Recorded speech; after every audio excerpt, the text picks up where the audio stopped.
Merci beaucoup au Seigneur Jésus Asante kabisa kwa Bwana wetu Yesu. de nous donner la pluie pour donner le sommeil aux autres, Kwa kutupatia mvula juu pengine bapate tena bushingishi. pour qu'ils dorment jusqu'à 10 heures Juu balale kufika paka na saa ya 10 heures. et ne pas reconnaître que celui qui a donné la pluie c'est Jésus. Na bashinde kutambua ya kwamba ule analetaka mvula ni paka Yesu. Ce qui est bien avec vous, c'est lorsque vous me verrez mardi, vous allez dire, papa, tu as compris, on n'est pas venu, c'est à cause de la pluie. Kile kiko kizuri na mwe ni pale mutanyona mumardi mule njo munanza papa we mwenye turielewa kamvula aka. Mais quand je vois Michel, même s'il pleut à 5 heures du matin, s'il a oublié son imperméable, il part sur la route pour arriver au bus. Lakini kama ni kazi hata urisabu nkochi mvule kona piko tarudia mukaibebe mbio rudie tena mbio kapande kubisi. Ah, mais devant Dieu, Lakini kumbele ya Mungu il y a la pluie. mvula iko wako. Dieu soit loué pour nous donner la pluie. Mungu asifiwe kwa mvula hii anatupa. Parce qu'il y a des pays qui prient pour que la pluie tombe. Tukuku mainchi ingine beko ni mumaombi chutu mvula yetu hii. Mais nous avons la pluie gratuite. Lakini si tuko nayo ya bule. Nous acclamons le Seigneur pour ça. Tumushangilie kwa Bwana njuu ya mvula hii. Amen. Nous les acclamons. Amen. Oh Jésus. Je connais, j'étais en Zambie Nilikuwa Muzambia au mois d'août, je pense, au mois d'août ou au mois d'octobre. Tanzania mwezi ya 8 wala mwezi ya 9. Le courant s'est coupé chaque fois. Kila wakati moto ya umeme haikukuweko. Je pose la question, pourquoi il n'y a pas de courant? Nauliza juu ya nini moto hainako? Ils disent qu'il n'y a pas la pluie, il n'y a pas l'eau. Anasema maisha kushuka sana njuu mvula hainako. Et le président a répondu ceci aux gens. Na raisi wabo anajibu kubantu hivi. Les gens qui se plaignaient, pourquoi est-ce qu'il n'y a pas de courant? Bantu bale balianza kujiriria njuu moto hainako. Le président dit ceci à la télé. Raisi anapita au television anasema hivi. Je ne suis pas Dieu pour donner de l'eau aux rivières. Asema nshina Mungu njuu nikaburie mamitoni ipate kuyala na maji. Priez pour que Dieu envoie la pluie. Tuombeni juu Mungu atutumie mvula. Voilà. Tazama. Mais nous avons la pluie et nous avons la belle température ce matin. Lakini shie tuko na mvula na kabaridi aka kazuri. La raison de plus pour venir glorifier Dieu. Inakuwa tena sababu ya nguvu sana njoo tukaribie kumshukuru Mungu. Gloire au Seigneur. Amen. L'année de la résolution. Mwaka ya mipango. Dieu nous a donné ce thème de l'année. Mungu alitupa hiki kishina kia mwaka. Parce que nous voulons faire, il veut faire quelque chose pour nous. Tu anapenda kutufanishia kitu kimoya. D'abord, je le glorifie pour nous avoir donné la vie. Mbele mimi namupikia asante kwa kutupatia bujima. La vie en abondance. Bujima kwa utele. Et nous sommes là ce matin bien couverts, bien chic. Na tuko hapa asubuhi ya leo tunaweza kujifunika mzuri barembo kabisa. Oui, avec les costumes qui tiennent sans chaleur. Na mankochi iko natubambisha kwa kifukutu. Je remercie aussi, je salue aussi la présence des anciens. Nasalimia pia uwepo wa wazee. Je salue la présence de tout le monde. Nasalimia uwepo wa kanisa yote mzima. Le sous-thème de ce matin Kishina ndogo kia asubuhi ya leo dit ceci. kiko natuambia hivi. Cette année, vous allez comprendre que j'ai des sous-thèmes qui ont beaucoup de mots. Hii mwaka mutelewa sema niko na bishina bimoya biku na matamko ya mingi. Gloire au Seigneur. Amen. Mon sous-thème dit ceci. Kishina yangu ndogo kiko natufundisha hivi. Notre conception de l'autorité Asema onyo yetu ya mamlaka compte aux yeux de Dieu iko na hesabiwa kumacho, iko na hesabu kumacho ya Mungu pour bénéficier de ses bonnes résolutions. njutu pata mipango yake Mungu. Je me répète. Mimi narudilia motena. Notre conception de l'autorité Namuna yetu ile tuko na bebe yamo mamulaka compte aux yeux de Dieu iko na bei kubwa kumacho ya Mungu pour bénéficier de ces bonnes résolutions. juu upatie mu mipango yake ya mizuri.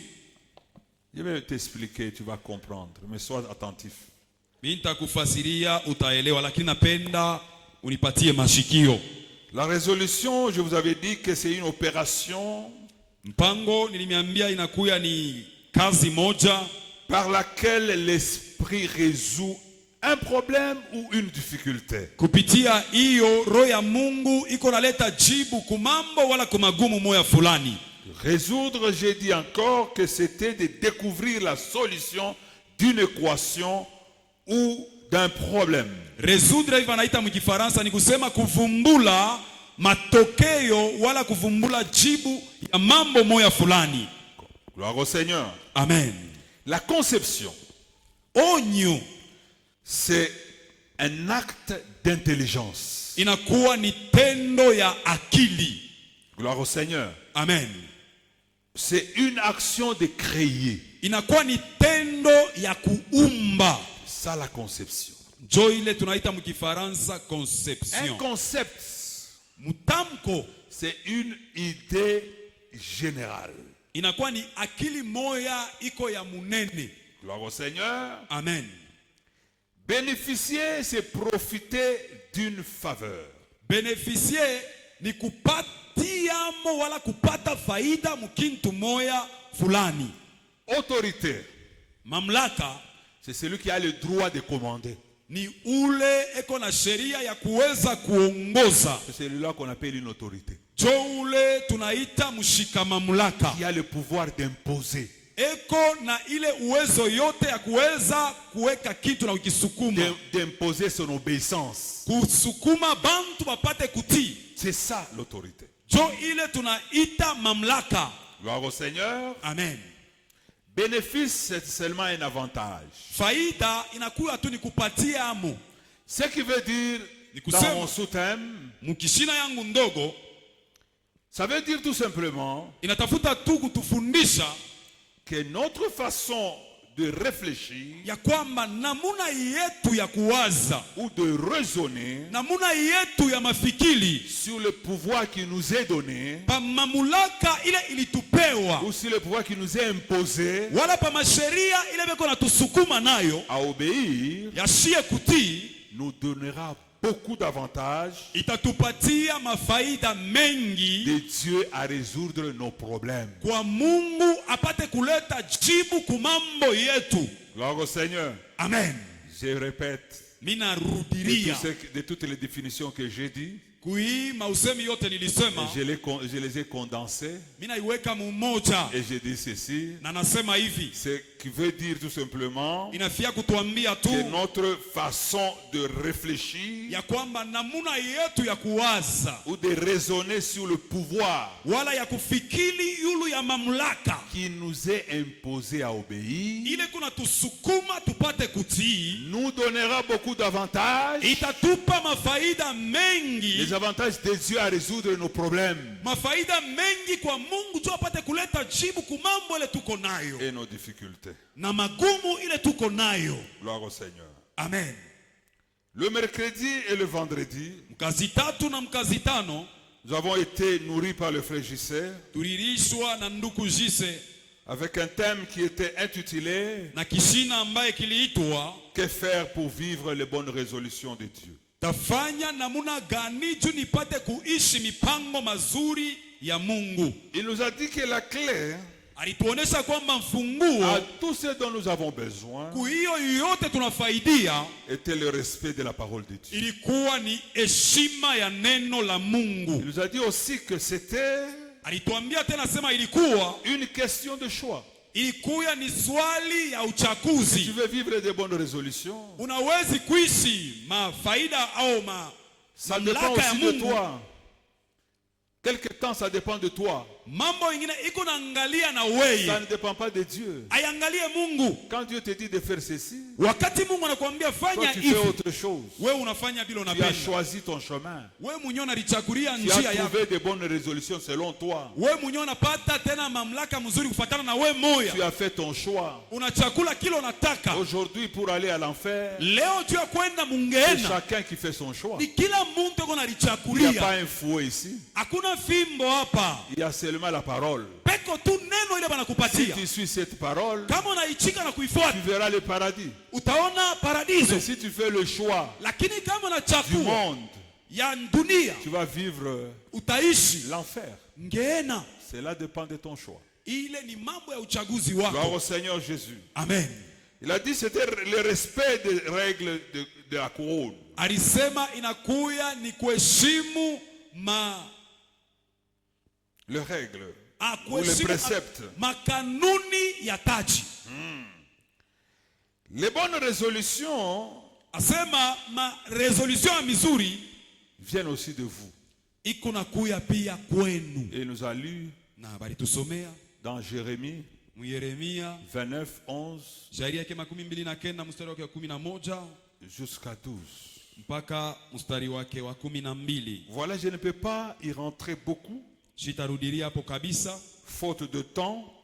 kwa wakati, ila tuna nayo mrefu, Sinon, je vais bouffer mon temps qui m'est imparti. mitapitisha na wakati ile walinikatia. Je vous exhorte, les frères et sœurs, de venir la semaine, pendant la semaine. Na misubutisha ko ndugu na dada kuyako kuma ibada ya katikati ya Pourquoi juma. vous n'aimez pas le culte de semaine? Juu amutake maibada iko mkati ya juma. Pourquoi vous n'aimez pas? Juu ya nini? Il faut faire attention. Inabidi tukebeni ange. Il faut vous nourrir de la parole. Inabidi kula na chakula ya neno. Gloire au Seigneur. Amen. Je vous exhorte d'aimer le culte de la semaine. Na wasubutisha tupate kupenda ibada ya mkati ya juma. Ici, je parle de l'autorité Hapa niko nazungumzia mamlaka dans toutes ses formes. mumaali yake yote. C'est-à-dire Ni kusema du pouvoir que Dieu t'a donné. kuanzia kumamlaka ile Mungu alikupatia, Ou le droit de commander que Dieu t'a donné. wala sheria ya kuongoza ile ambaye Mungu alikupatia, Aussi le pouvoir que tu as d'imposer ton obéissance. na sheria ile uko nayo ya kusukuma bantu wapate kutii. Je vais parler de cette forme de l'autorité.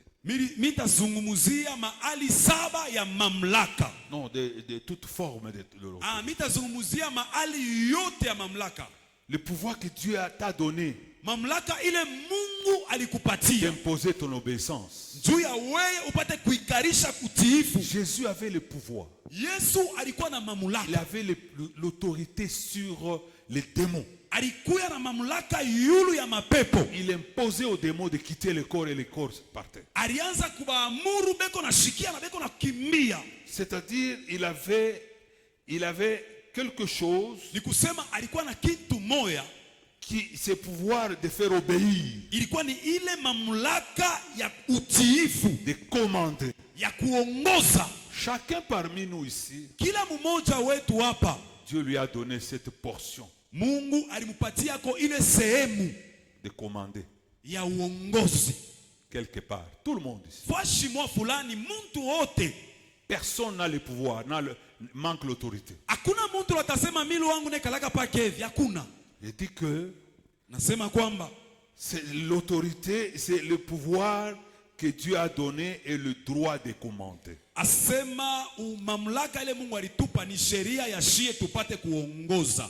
La sœur ici, elle a l'autorité Dada hapa eko na mamlaka dans sa famille devant ses enfants. mkizazi kyake kumbele ya watoto yake. Elle peut dire à son enfant laisse Anawezi kumwambia mtoto wake acha, et l'enfant va laisser. mtoto naye anashikia na Donc anacha. elle est autorité. Ni kusema eko mshika mamlaka. Vous ici, on vous a donné peut-être le parent. Mwe hapa sasa zingine balimpatia bazazi. Vous êtes le parent. Muko bazazi.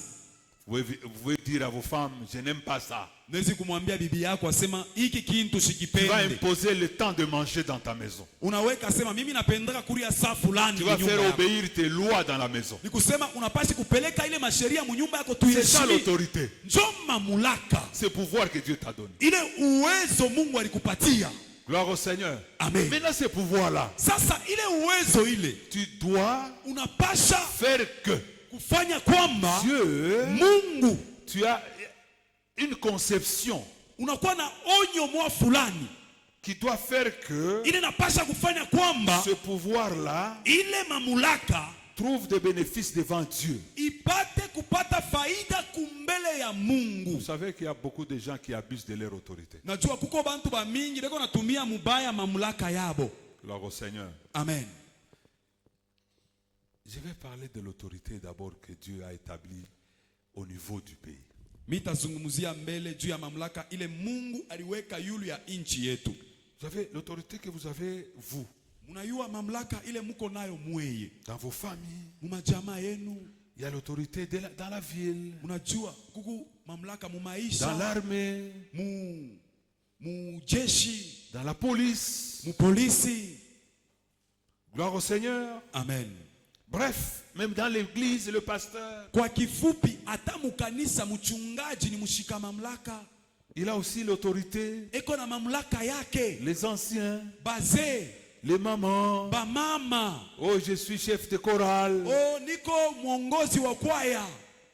Vous êtes des autorités de quelque part. Muko bashika mamlaka fashi mwa Oh, fulani. je suis directeur. Oh, niko director. Oui. Ndio. Un chrétien doit avoir la conception Mukristo anapashi kuwa na ile onyo de l'autorité. ya mamlaka. Parce que ça compte aux yeux de Dieu. Jukumacho ya Mungu iko na bei kubwa. Vous savez, aujourd'hui, Najua leo je me plains. miko na fadhaiko.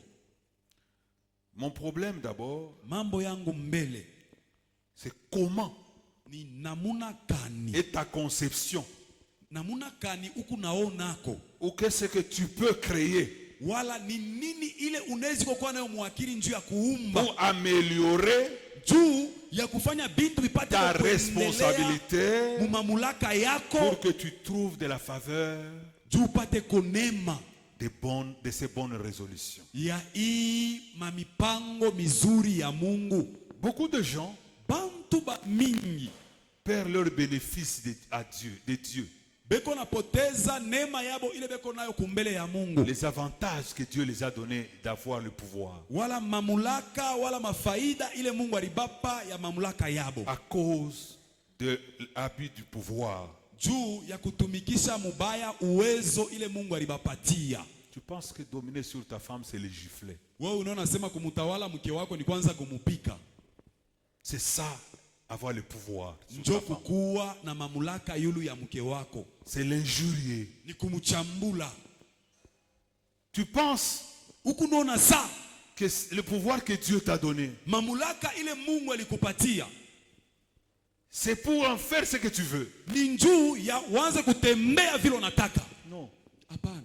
n'abuse pas du pouvoir que Dieu t'a donné. Hapana kutumia mubaya mamulaka ile Mungu alikupatia. Tu dois avoir une certaine conception Unapashi kuwa na onyo de moya fulani l'autorité ya mamulaka que Dieu a donnée. ile Mungu alikupatia. Aujourd'hui, Leo ce qui me cœur, kile kiku nanipa huzuni, si je suis les télés ou les radios locaux, kama unafuata ma television wala ma radio yetu ya Mkolwezi, beaucoup de radios locales, ma radio mingi, du début jusqu'à la fin, tu vois quelqu'un qui passe pour critiquer. Il ne critique même pas les pouvoirs, il injurie les autorités. mwanzo mpaka mwisho haina tasema eko nasema konjua ya bintu bijenge. Hapana, yeko nasema matushi tu pa matushi. Et même vous les chrétiens, Na tamwebe nye ba Kristo vous injuriez vos autorités. muku na chambula bale beko na miongoza. Donnez-moi vos oreilles aujourd'hui. Leo munipe kwa mashikio yenu.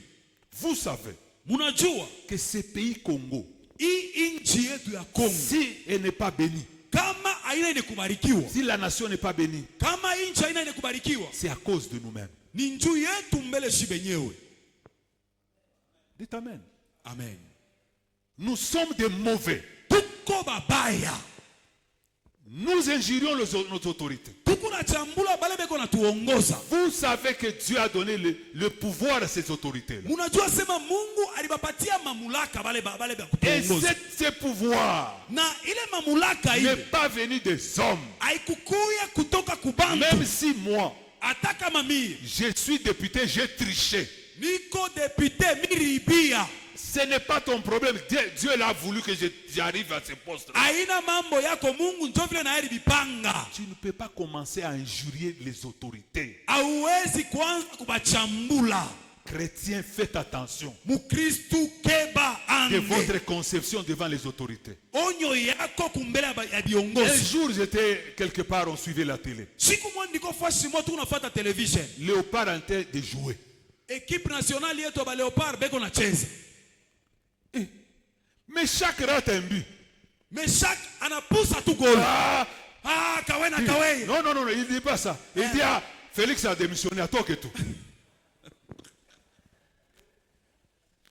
Mais je ne sais pas si l'autorité doit aller jouer. Kama mamulaka, mwenye mushika mamulaka napasi kuingia mkiwanza anze kucheza. Comment vous avez cette conception de l'autorité? Namuna kani utaanza kuangalia bale beko na kuongoza mwile namuna ya vile. J'arrive ici, Mimi nafika hapa, je te presse tous les jours. mimi nakuhubiri siku yote. Tu es content, tu es béni. Uko na furaha unabarikiwa. Un jour je prêche mal. Siku moja mimi nahubiri tu mubaya. Qui pasteur Ganik? Pasteur mwenye pa kubikotola kotola. C'est pas possible. Haiwezekane. Vous ne respectez pas vos autorités. Amheshimie Le baongozi. pays est maudit. Inchi inalaaniwa. Une nation qui ne respecte pas les autorités, Inchi la heshimia c'est une viongozi. nation maudite. Inchi ya laana. Vous injuriez vos autorités. Muko na chambula bale beko na miongoza. Vous savez que votre gouverneur est le femme mariée. Unaiwa sema rais wenu ni mama. Gouverneur. Rais Mais liwali. quand il fait les défauts, Kama anafanya kitu kibaya. Regardez maintenant les femmes ici des putes. est-ce que tu as le pouvoir de ce que tu dis? Wewe unaiwa bile bintu unasema. Est-ce que tu as les preuves de confirmer? Na kile kitaonesha sasa vile unasema ni vya Mais kweli. ce que tu fais là, Na kile unafaa pale. tu bafoues l'autorité que Dieu a donnée à cet homme. à cette Uko na femme. kanyanga mamlaka ile Mungu alimpa Et tu Mungu. fais le péché. Na unatenda zambi. Faites attention. Keba ange. Église, Kanisa. vous devez être révolutionné. Munapasi kwa bantu wale bakubadilishwa mawazo. L'église Kanisa doit faire changer ce pays. inapasi kubadilishisha hii nchi. L'église, Kanisa en reconnaissant le pouvoir des autres, mukutambua mamlaka ya bengine, vous allez faire avancer les choses. munapasi kuendelesha bintu viendelee. Comment vous ne respectez pas les autorités? Sa kama mubeshimie bale ba mamlaka. À plus forte raison, vous allez respecter Dieu. Mungu nawazia sema njoo mtamheshimia Mungu vile. Vous n'allez pas respecter Dieu. Hawezi kumheshimia Mungu Et vile. comme vous ne respectez pas Dieu, Na vile utamheshimu vous ne Mungu, respectez pas les serviteurs de Dieu, haweshimu batumishi ya Mungu, vous ne respectez pas les autorités, haweshimu bashika et mamlaka, vous êtes maudits. na unalaaniwa. Gloire au Seigneur. Amen. Faites attention. Keba ange, Vous manquez du respect. unakosewa heshima. Vous critiquez un pouvoir, c'est normal. Kusema ko bintu vile vitajenga ni Ne mzuri. pas injurier les autorités. Kuchambula ile ni mubaya. Vous les chrétiens. Mweba Kristu. Les premiers tribalistes, ce sont les chrétiens. Ba makabila ba buchaguzi makabila paka mweba Kristu. Vous êtes ici des tribalistes. Mukumu bakabila. Vous oubliez l'autorité d'un pouvoir. Unasabu asema ule ko pale ni kiongozi na Parce que mamlaka bona. cette autorité-là n'est pas de ta tribu. Bwana tu wa mkabila yako Et tu ne les respectes pas. au mheshimie. Quelle malédiction. Laana ya namuna kani Mungu neribebe. Notre concept de l'autorité Namuna yetu ya kona mamlaka. compte aux yeux de Dieu. Hata kumancho ya Mungu. Ça compte Iko na hesabu. pour que nous bénéficions Juu tupate les bonnes résolutions de Dieu. mipango mizuri ya Mungu. Vous savez que les magistrats là, Munayua sema aba batetezi aba. les magistrats, mettez-vous debout ici. Musimame mbele. Les magistrats de cette église, mettez-vous debout. Ils sont là. Bo bale pa. Vous êtes des serviteurs de Dieu. Muko batumishi ba Mungu. Vous êtes les ministres de Dieu. Vous savez, Munayua sema kuba waziri ba je vais Mungu. vous lire. Temisomea. Ne prenez pas votre pouvoir Musibebe mamulaka pour yenu. l'abuser. Juu ya kwanza kuitumia Vous mubaya. êtes des ministres de Dieu. Muko ba waziri ba Mungu. Dieu vous a donné le pouvoir Mungu anamipa mamulaka de condamner ya kuhukumu et de libérer. na ya kufungula mtu mwache huru. Quel pouvoir que Dieu a donné à quelqu'un? Mamulaka kanile Mungu Et alikampa. ils ont le pouvoir Bego na ile mamulaka de te faire arrêter, ya kukubambisha, de dire aux policiers arrêtez ces messieurs. mwambia mumubambe umuntu Sans cause. bila sababu. Il dit, mettez-le en prison. Mumuweke Mais ndani. s'il le fait bien, Lakini kama anaitumika mzuri, il fait l'autorité de Dieu. anafanya kile Mais Mungu s'il alimpatia. fait injustement à cause de l'argent, Lakini kama anakifanya mubaya njoo atamupa il est makuta. condamné devant Dieu. Pale kumbele ya Mungu wanamuhukumu. Mettez-vous. Muikale. Vous êtes des serviteurs. Mungu Je batumishi. vais lire. Mitasoma. Vous allez comprendre Na mutaelewa. que tous les magistrats sont des serviteurs. Ya kwamba bote bawaziri ni batumishi. Gloire au Seigneur. Amen. Par manque du respect des autorités, Kwa ukosefu wa kushinda kuheshimia wale entraîne la wanatongoza. malédiction à notre pays. Iko na leta laana kuinchi yetu. Quand je mets ici Wakati mimi naweka hapa. les chaises, je dis c'est pour les autorités. Nase ibichi ni vya bale banesa kunyanyuliwa wako mamlaka. Les autres boudes. Bengine lwabo banakuwa bepa na kengula. Frère, Nduku. c'est lui qui lui a donné l'autorité, c'est pas moi. Ula alileta mamlaka haina mie. C'est Dieu qui lui a donné. Mungu jo alimupatia. Et comme moi je respecte Dieu, Sasa vile mimi je naheshimia Mungu. respecte aussi l'autorité humaine. Mimi naheshimia na kile Que Dieu Mungu lui a alileta donné. kwa muntu. Écoutez, Sikia. si le président entre ici, Kama raisi on anafika dit seulement au ningia. président, je vais me tenir d'abord debout ici. Wanasema president de la République tashimama. Il s'installe d'abord Anekala et puis je mbele. continue. Jo sasa mimi naendelesha. Chacun a une portion de pouvoir que Dieu lui a donné. Kila muntu eko na kakipande ya Si je mamlaka. ne ile le Mungu alimupa. respecte pas, Kama nsheshimie, je serai maudit. mimi nitalaaniwa. Chrétien, Mukristo. faites attention. Keba ange. Quel est votre concept? We onyo yako ni Tu nini? ne respectes pas ton chef Apolline au travail, tu es maudite. Aweshimie sefu yako mukazi usakulaaniwa. Tu n'auras pas de faveur. Hautakuwa na Tu n'auras neema. pas de promotion. Hautapanda. Ne boude pas Hapana kufa kiburi. devant tes chefs. Kumbele wa shefu Ne yako. boude pas. Usife kiburi. Oh, yeye paka oui, oui, oui. Kama anamuonesha ni paka oui, oui. Asema Yeye nini? wake ni wiwist. Atasema hapo nini? Qu'est-ce que tu veux qu'il parle? Unapenda se nini? Si le chef gronde, Kama shefu anafoka. tais-toi. Ikala lako kimya. Écoute ce qu'il te dit. Sikia kila Je vais te anakuambia. lire. Nitakusomea. Même s'il est mauvais, Hata kama ni wa même s'il mubaya. est méchant, Hata kama iko makali. hey, s'il est méchant, Kama iko ce n'est makali. pas ton problème. Haina mambo Le yako. respecter, Ouais, c'est si. une grâce de Dieu qui t'a donné. Ni neema Mungu alikupa. Même si tu as un patron Hata kuna patron wako qui te gronde, eko na kufokea fokea. acha, Laisse. tais-toi. Ikala tu kimya. Respecte l'autorité et le pouvoir que Dieu lui a donné. Heshimia mamlaka ile Mungu Tu alimupatia. verras de bonnes choses sur la terre. Utaona bintu bizuri hapa pa Mais dunia. si tu es impoli, Lakini kama wewe mtu asipo adabu, orgueilleux, uko wa kiburi. car Dieu n'aime pas les orgueilleux. Mungu apendake ba kiburi. Aujourd'hui, Leo c'est à l'église où il y a plein des orgueilleux. ni kukanisa cho kiburi kinapita. Je veux que vous ayez une autre conception Mimi napenda mawazo yenu ikwe de ingine respecter l'autorité. ya kuheshimu bashika mamlaka Et vous allez profiter des bonnes résolutions de Dieu. na mutapatia amo na bizuri bya Mungu. Et vous aussi, les patrons. Na mwe pia mwe ba patron. Aujourd'hui, dans l'église, vous avez un travail. Leo mukanisa muko na kazi ya kufanya. Vous êtes des patrons, vous avez des petites affaires, vous avez des grosses affaires. Muko ba patron na mabiashara ni ya kiloko wala ya minene. Pourquoi vous n'engagez pas vos frères Juu ya nini bandu kwenu amupendeke kubabeba et vos sœurs? na batata yenu? Laissez-moi quelque chose. Mnyache kombele kintu Ce kimoja. que j'entends toujours au patron d'ici. Bila mimi nashikia hapa mba patron ba umu. Oh pasteur, je ne vais pas engager les frères, ils m'ont déçu. Oh papa mimi sipende ba frère aba. Et tes frères avec qui tu as les frères biologiques ne te volent pas? Ba frère bako benye bako ba mufamia yako ba kuibake. Tu les as chassés? Ulibandama. Même si tu les chasses, Hata tu ne unabandama. les as pas pardonnés? Akubarumi. Laissez cette histoire-là. Mwache ko ile mambo ile. Tous ceux qui travaillent ici ne sont pas mauvais. Bale bote banatumika ko mwa ina Si paka ba un mwishi. frère Kama nduku ou moya. une sœur Dada a moya. fait du mal, Alifanya bubaya. n'aimez pas ce mal Hapana kubeba à bubaya. tous les frères Utike et à banduku toutes les bote sœurs. na badada bote. Mauvais cœur. Roho mubaya. Si vous ne respectez pas, Kama amuheshimii. si vous n'avez pas l'amour entre vous, Kama amuna na mapendo mumwe qu'est-ce que vous benyewe. allez donner au ciel? Sa mutaleta nini Vous kumbi? n'allez pas profiter des bonnes résolutions de Dieu. Amutapatia amo mumazuri ya Mungu. Moi, je suis patron.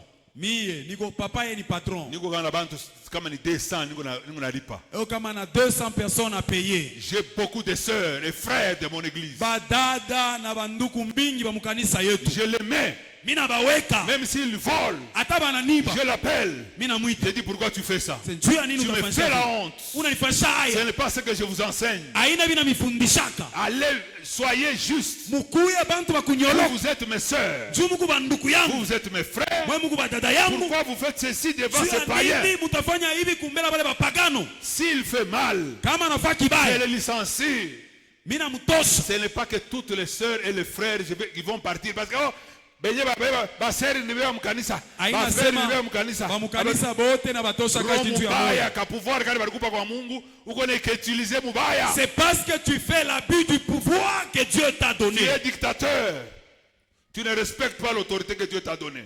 Kila kitu unanihuzunisha ni jua uheshimu mamlaka ile Mungu alikupatia. Dieu te donne l'argent. Mungu anakupa fedha.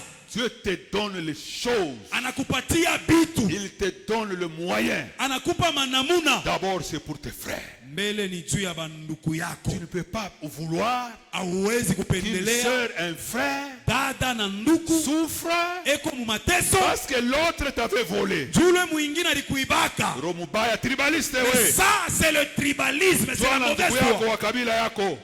Ndio bado namtosha. Kama tunafuata ana ndugu yako wa Si kabila nous yako. suivons très bien en profondeur, il n'est pas de ta tribu. Vous utilisez mal votre pouvoir. Muko natumikisha mubaya uwezo yenu. Vous comprenez très mal le pouvoir que Dieu vous a donné. Muko naelewa mubaya mamlaka ile C'est Mungu alipatia. pourquoi le pays ne marche pas. Ndio kwa maana hata nchi aiendeke. Même les églises ne marchent pas. Hata makanisa abiendeke. C'est parce que vous n'avez pas d'abord l'amour. Ni njoo mbele mapendo Et vous ne inaina respectez pas l'autorité. na amheshimie baongozi. Gloire au Seigneur. Amen. Je vois même, vous savez pourquoi je ne viens pas aux fêtes? Na njoo nini kuma feti shendaki. Vous savez, Munayua même les anciens, des fois, je dis, ne partez pas. hata bazee mawakati ngine bambia simushende. Un ancien de l'église, Mzee wa kanisa c'est le mariage d'un frère ou d'une sœur. ni ndoa ya ndugu wala ya dada yake. Vous le mettez au coin, vous mettez le petit jeune devant. Munamweka kule kumukongo kakiana katoto kiloko munakaweka Et kumbele. quand on dit, on va prier pour le repas, Tutaombea vyakuria. Muntu mo wasipo hata de mukanisa respect yenu. de l'autorité établie. Kukosa heshima ya mamlaka ile C'est Mungu pourquoi je ne alikuwekea. viens pas. Jo pale siku yake bio. Parce que vous ne respectez pas. Jo mtu heshimi yake. Et comme vous ne respectez pas vos serviteurs, Na vile mheshimie batumishi comment vous benu. allez respecter Dieu? Amutaheshimia Mungu, mtamheshimia je?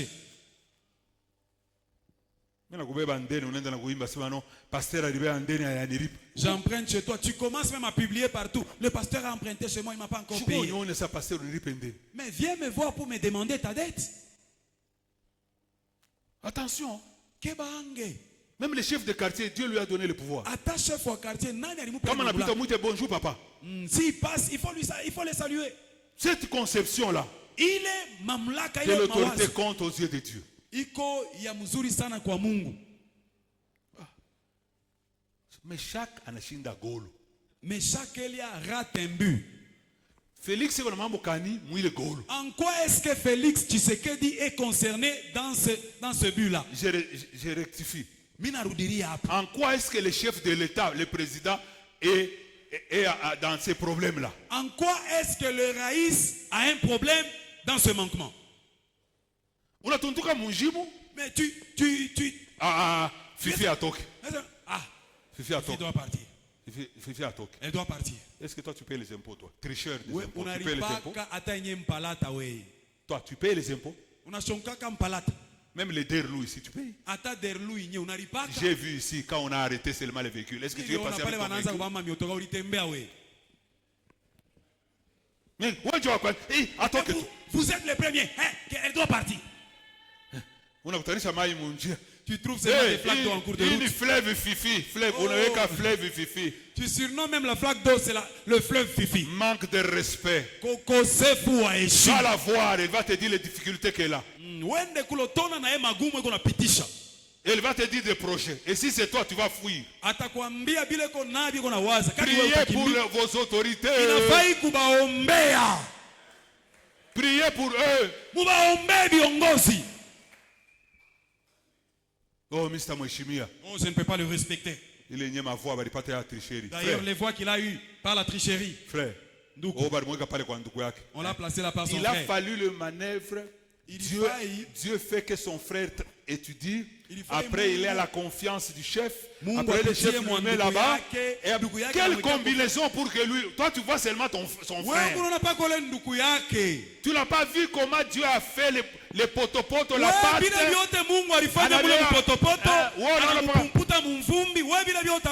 Tu prends seulement le pain qui baille. Il est mauvais. Tu ne sais pas la farine qu'il a utilisée, tu ne sais pas le sucre, le feu qu'il a fait, les levures qu'il a mis dedans. Oh, non. Et quoi peux-tu en tout cas tout acheter de son frère. Quand il a couché avant de kazi, on a dit pasteur, on m'a licencié. La première question, pourquoi tu as licencié? J'étais impoli, j'ai dit funga kino ikalo oku. Allez, tais-toi, passe ici, mets-toi là-bas. Manque de respect de l'autorité. Lisons Romains 13, 1. Waroma shairi yake 13 mstari wake wa kwanza. Romains 13, 1 jusqu'à 3. Wa kwanza mpaka wa 3.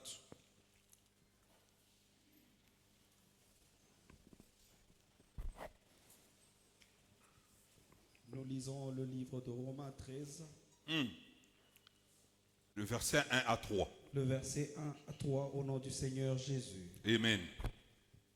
Que toute personne soit soumise aux autorités supérieures. Asema kila mtu akuye mutiifu kumbela biongozi biko juu.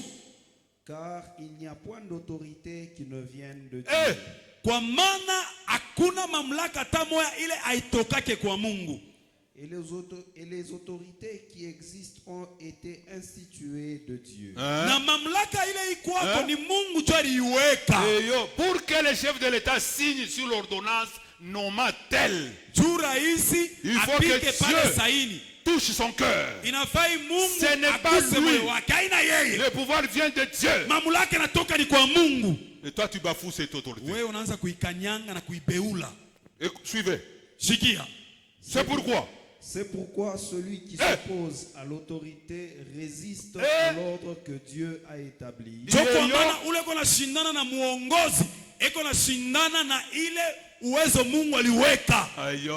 Et ceux qui résistent attireront une condamnation sur eux-mêmes.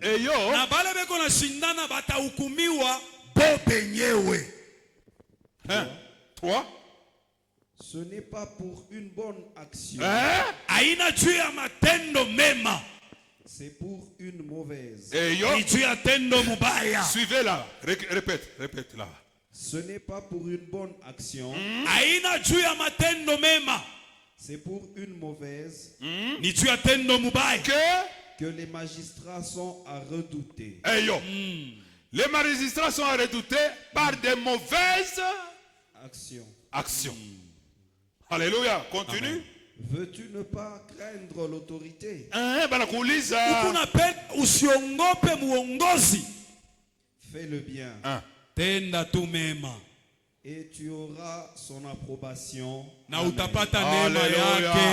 Amen. Est-ce que tu veux acclamer pour le Seigneur? Gloire au Seigneur. Amen.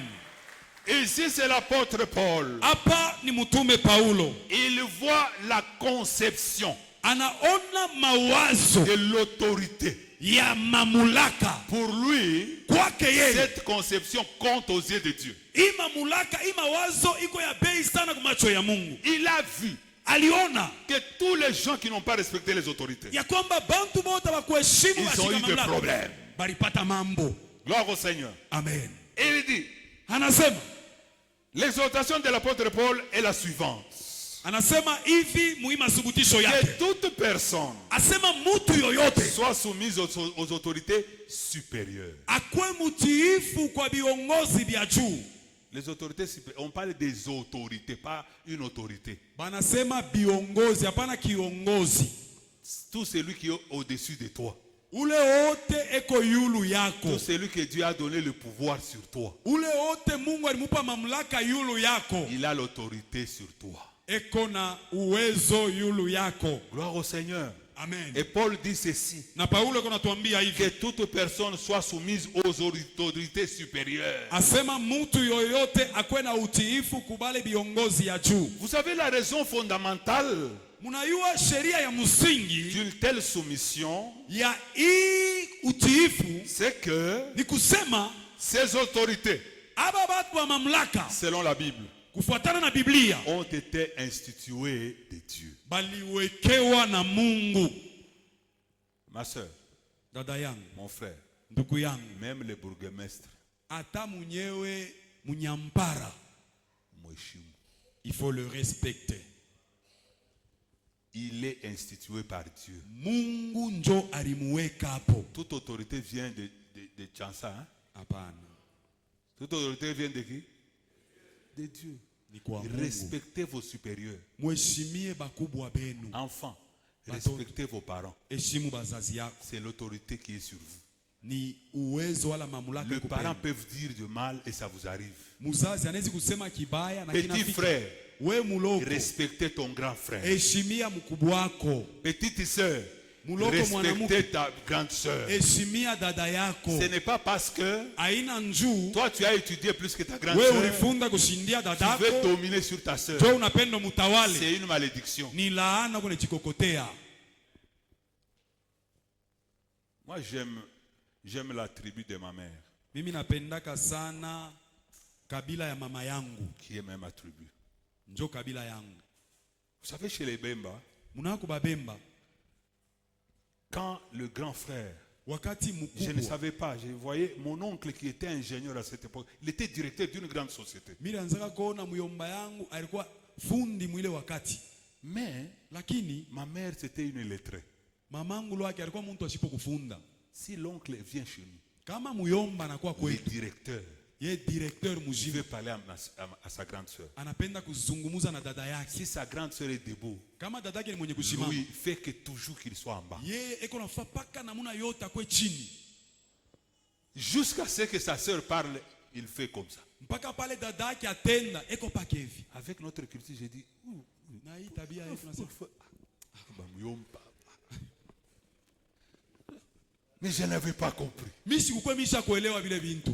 Quand il y a un problème, Kama kuko mambo, elle dit à ses enfants, allez chez votre tante. anaambia batoto yake Parce mwende qu'elle n'a pas wasangaze. le droit de décider aussi longtemps il est petit. Juu yeye ana na mamlaka kubeba mipango pala kingari mtoto. Aujourd'hui, Leo le petit frère, batoto kiloko c'est qu'il parle de son frère ile kona sema njuu ya mkubwa wake devant lui. kumbele La yake petite sœur, muloko elle dit à sa sœur, kile kona mbia leo dada yake, utanishikia. aujourd'hui tu vas me Na sentir, kabwana yako leo mtanishikia. même ton petit mari là vous allez me sentir. Kali bwana wa dadako Le mari de ta grande sœur, anakuwa kama dadako. elle devient ton petit mari là. Pourquoi vous ne respectez pas? Tu as nini amwezi kuheshimia? C'est pourquoi vos familles sont maudites. Jo pale majama yetu ya laana. Dites amen. Respectez vos autorités supérieures. Ça commence même dans la famille. Vous savez que le pays aujourd'hui est malade. Unajua leo inchi iko mgonjwa À partir de nos maisons. kuanzia mumanyumba yetu. Vos enfants avec vos petits français ya kukatakata. Batoto wenu na tule tuma français tuloko tule. Quand les gens arrivent chez eux, Bantu banafika kwabo, ils passent comme ça. Bonjour. Eko napita tu loake, eko napita. vous les avez initiés à l'impolitesse générale. Munabengisha mukosefu wa adabu wa namuna yote. Comment il peut respecter l'autorité? Namuna kana teshimia bantu bakubwa. S'il te respecte. Et puis, qu'est-ce que la maman dit? Mbele mama yake mwenyewe anasemaga nini? Elles ont toujours été comme ça. kama kalanja kuchambula bakubwa njoo mpaka vile. Yo mkoshi. Kuna laana katoto yako. Tu maudis tes enfants. Mes enfants sont là. Batoto beko pale. Atani comme salon. Même si je suis au salon, Anashikia muntu anakuya. ils entendent seulement quelqu'un venir. Mr. Muita. Peut pas t'appeler. Yeye anakuya. Viens. Anakuwa kulamkia. Bonjour frère Michel. Viens le saluer. Bonjour frère Michel. Anakwenda. Et puis il part. Et c'est comme ça que j'ai fait grandir mes enfants. Jo vile ndikomesha watoto yangu. Si Henri veut montrer qu'il est grand, Kama Henri anafia kuonesha devant ses soeurs, j'ai dit, tais-toi. c'est ikala kimya. Ta soeur parle, toi tu parles. Dadako unasema na wewe useme. Autorité supérieure. Mamlaka ya juu. Comment tu vas venir à l'église, tu vas me respecter moi, parce que si tu ne respectes pas ton père, tes grands frères, ton oncle, tes cousins, tu viens faire l'hypocrisie. On va te voir seulement.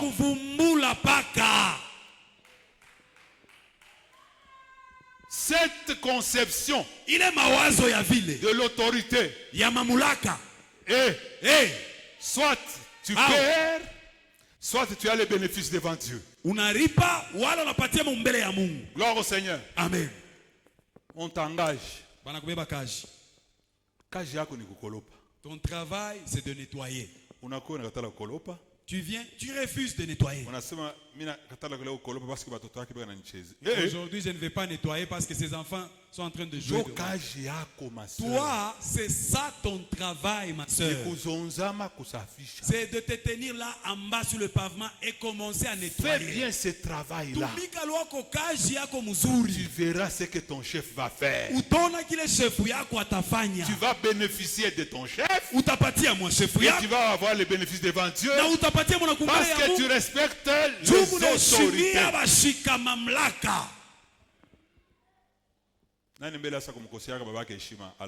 Qui a déjà manqué du respect à son père? Qu'il se tienne d'abord debout. Vous êtes tous saints. Ah, frère Janvier. Frère Janvier. Quand maman est si maman fais attention. Lomba buluma arranger omupebi kwembe ufanya biote akubariki. Faites attention, donnez le panier. Ashikufwe avant que upate fura. Qu'il meure avant que tu n'aies la joie. Mungu akubariki. Que Dieu vous bénisse. Nani asokosiaka mkubwa wake heshima? Qui a déjà manqué du respect à son grand frère? Même à sa sœur. Ata kwa dada yake. Frère, mets-toi debout. Shimama. Shimama. Levez-vous. Shimama. Levez-vous. Faites attention. Mukebe ange. Ce que Dieu vous a donné comme petite sœur. Même les petits frères. Même si le grand frère est méchant. Même si la petite, les grands frères est méchant. Respecte-le selon le pouvoir sur toi. Dieu n'est pas un mauvais pour te mettre toi après lui. C'est que lui, il a vu les choses avant toi.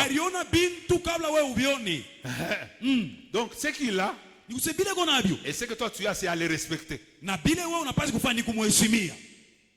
Si vous avez ça, arrangez ça. Arrangez. Ne faites pas que cela se casse comme ça. Respectez les autorités établies dans vos familles. Que Dieu vous bénisse.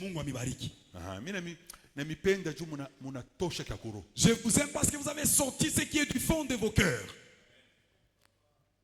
Alléluia. Amen. C'est comme ça que les enfants m'appellent que c'est un papa discipliné. J'aime la discipline. Je n'aime pas les désordres. Dieu ne voit pas ça de ces choses-là. Gloire au Seigneur. Amen. Je suis en train de...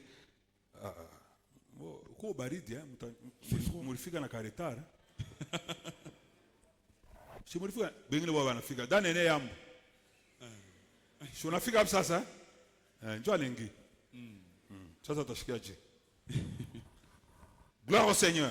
Amen. Ce qui fait que ces autorités ont été instituées par des dieux. Une personne, selon ce que Paul vient de nous lire,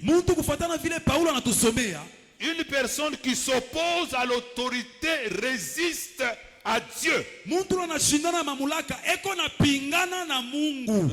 Frère, chef yako, ton chef, c'est lui ton Dieu au boulot.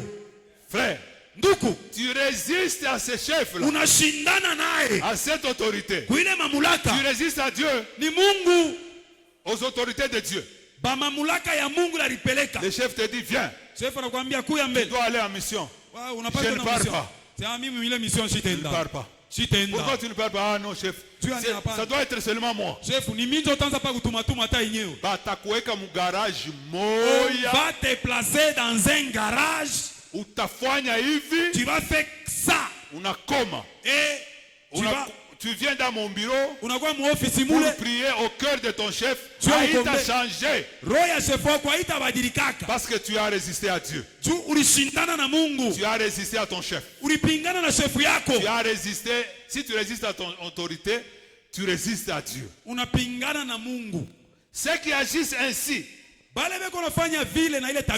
rebellent contre Dieu et attirent une condamnation civique et divine. C'est pas moi qui le dis. Vous venez de lire ici. Donc vous vous condamnez vous-même.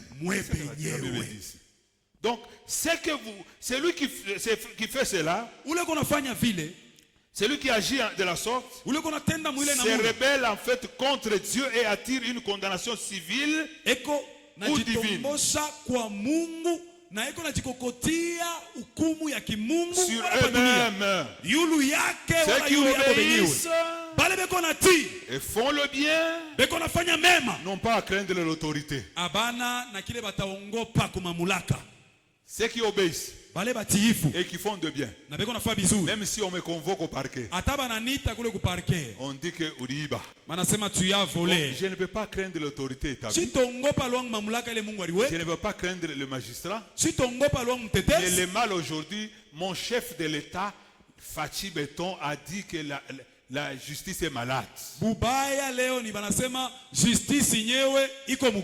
Même si la justice est malade, il y a aussi les gens qui peuvent les guérir, qui sont dans la justice. C'est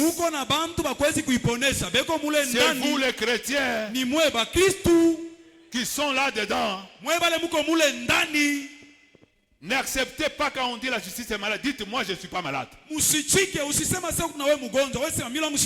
on m'appelle, aujourd'hui j'ai seulement peur parce que si on m'appelle et que je n'ai pas l'argent, et celui qui a l'argent, il m'a porté plainte.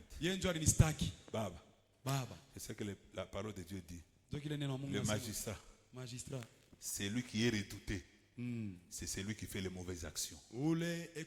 Beaucoup de gens, quand on amène seulement les dossiers à tel magistrat, il n'y a pas. Celui-là non. Celui-là non. Parce que celui-là il ne va pas rendre justice. La Bible le condamne. Mais il reconnaît celui qui fait de bonnes actions. Il faut que vous les chrétiens magistrats, les gens de ces pays, cherchent à venir devant vous. Devant vous. Pour dire que non, je préfère que le dossier aille chez tel magistrat.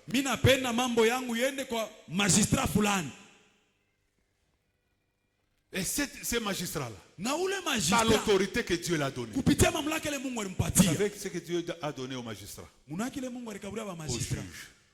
Vous voyez les bâtons là des commandements. Quand le juge président tape, c'est un pouvoir. Il dit la séance est levée. L'audience est ouverte. C'est le pouvoir. Ça ne vient que de Dieu. C'est le pouvoir que Dieu a établi. Maintenant, utilisez cela dans la chrétienté. Frère, de plus, un magistrat est serviteur de Dieu. Peut-être, je parle 13, là où tu as lu, 4 à 5.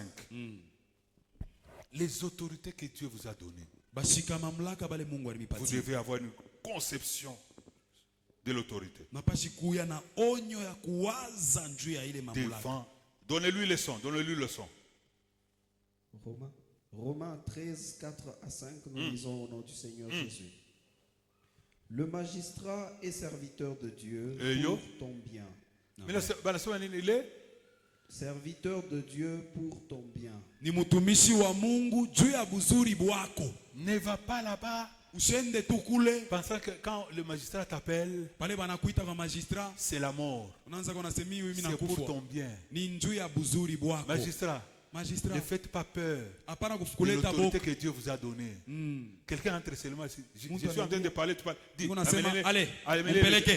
le Mpeleke pouvoir mara que moja. Dieu vous a donné. Ni mamulaka Mungu alimipa. C'est celui-là. Njoi. Mais si tu fais le mal, Lakini kama unafanya kibaya, crains. ongopa. Si toi, Kama wewe tu fais ne crains pas le magistrat. hapana kumongopa. Mais si tu crains, Sa kama kunaongopa, c'est-à-dire que tu as fait du mal. nikuse bubaya bule ukwamo. Car ce n'est pas en vain qu'il porte l'épée, Juu haina kwa bule anaweza kubeba upanga. étant serviteur de Dieu pour exercer la vengeance et punir Étant celui qui serviteur, De Dieu. de magistrat, l'autorité vient de Dieu. Vous êtes des serviteurs, en tant que serviteur De Dieu. vous êtes au même titre que le ministre ici à l'église. Muko paka vile na aba batumishi ukanisa. Vous avez ce pouvoir. Vous êtes les serviteurs de Dieu. Muko na ile mamulaka, muko batumishi wa Donc, Mungu. si vous avez un dossier, Ni kusema kama kuna mambo sachez fulani, que Dieu est avec vous. yu asema Mungu yuko na wewe pamoja.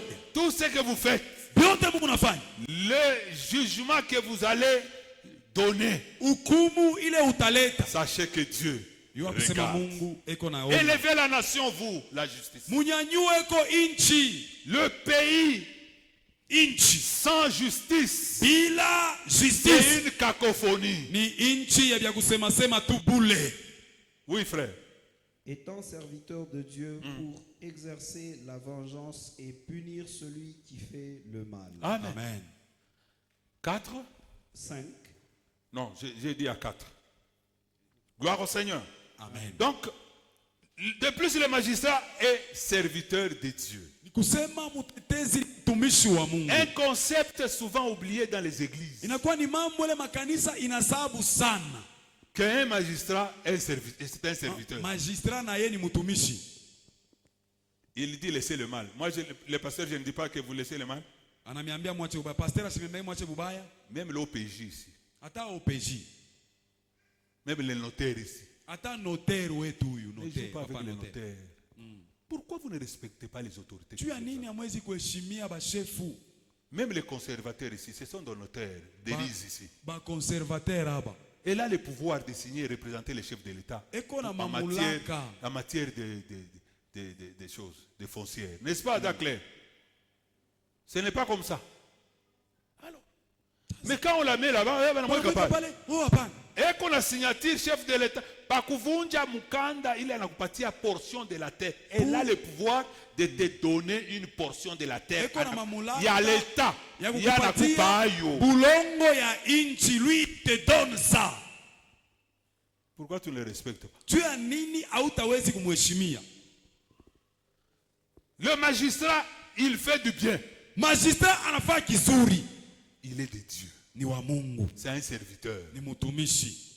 que Dieu l'a établi. Ule Mungu aliweka. Gloire au Seigneur. Amen. Le magistrat fait lui-même le bien. Mtetezi unafanya yeye mwenyewe buzuri. Et de notre côté, Na kungambo yetu il porte les armes, l'épée, anashika silaha en tant que serviteur de Dieu. kama mtumishi wa Mungu. Gloire au Seigneur. Amen. La responsabilité d'un chrétien Mamulaka ya Mkristu à l'égard des autorités kumbele ya batetezi civiles akumbela bashika mamulaka badunia implique plus d'obéissance. ni mambo inangaria sana utiifu. Vous devez obéir aux autorités. Munapashi kuwa batiifu kubashika mamulaka. Toi qui insultes en désordre. Écoutez, si un politicien c'est un voleur et un menteur, c'est pas ton problème. Kama politicien ni mwivi ni wabongo, haina mambo yako. Il sera jugé là-bas. Mungu njoo atamhukumu. Parce que c'est lui qui lui a donné ce pouvoir, c'est Dieu. Njoo ule alimupele mamulaka. Ce n'est pas toi. Toi, Haina obéis. Wewe umheshimie. Ukonenda. Ni wala barafiki yangu. Dieu mes amis. Léo ba sénateur, Aujourd'hui, Léo tulikuwa nani? qui sont des sénateurs. Si je le vois, je dis honorable, dit adi. Kumpembeni huko njoo pale Mungu anafanya inchi kuna shuka chini. Amen. Tu es honorable, toi. Uko honorable Tu es wewe. un sénateur. Je suis devant un sénateur, malgré que nous sommes des amis. Niko kumbele ya senateur hata tuko barafiki. Et il me dit, ah, Ah, tu sais que c'est pourquoi je t'aime, tu es pasteur. unasi ndio pale nakupenda. Là-bas, toi, ma famille et toi, Fulani, Oh, fulani. tu l'es où la kakuya sénateur? Est-ce qu'aujourd'hui tu deviens sénateur, tu commences même à t'enorgueillir? C'est quoi la malédiction que vous voulez vous attirer? Écoutez, même vous les enfants là, Ata mwe batoto mwe. même si on donne le chef de classe une fille, Ata chef de classe ni mwanamke. respectez-les. Umheshimie. C'est l'autorité établie dans Ni l'établissement. mamulaka ile banamweka. Chef de classe tout. Chef de classe tout boule. Moi j'aime les chefs de classe dans les temps. Moi j'étais chef de classe à l'école primaire. Papa alikuwa chef de classe. Mais à l'école primaire de notre étape, il y avait les fouets. Ku primaire kwa ile tangu ulikuwa mfimbo. Tena kurua basi kuifunga hivi. Puis kurua. Kama leta tu chansa. Chansa. Mina mulo mona mpelekea mwalimu. C'est que mimi napata la pouvoir en tant que chef de classe na nyongo pa chansa banaona fouet. Voilà les pouvoirs que j'avais. Les bâtons, l'épée que j'avais. Aujourd'hui, chef de classe, batoto baleo, comment somme? Va faire une punition. Aujourd'hui, il n'y a plus de punition. C'est turanja kufakia mwese ya kununka. Tuko na njoo pale na leo wese yangu iko propre. Jusqu'à ce jour, la toilette est propre. Leo bakutanisha tu mtoto yako wa 5e, 6e primaire. Ton enfant 6e primaire.